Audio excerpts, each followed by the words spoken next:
गीतांजलि रचयिता किए? रवींद्रनाथ ठाकुर। अर्थशास्त्र रचयिता किए? चाणक्य। कवि मंजुल किए? कृष्ण प्रसाद बसु।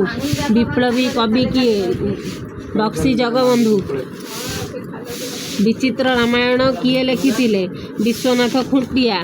भारतर प्रथम महिला मुख्यमंत्री किए? विजयलक्ष्मी पंडित।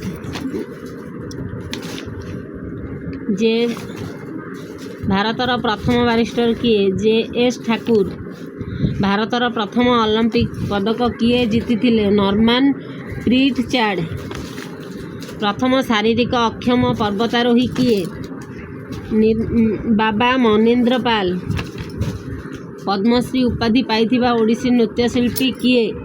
संयुक्ता पाणिग्राही। दंड और रणपा नृत्य केउं जिल्ला रे परिवेषण करा जाए? गंजाम। भारत नाट्यम केउं राज्यर नृत्य? आंध्र प्रदेश। मणिपुर नृत्यर नाम कौन? मणिपुरी। आसाम नृत्यर नाम कौन? बिहू।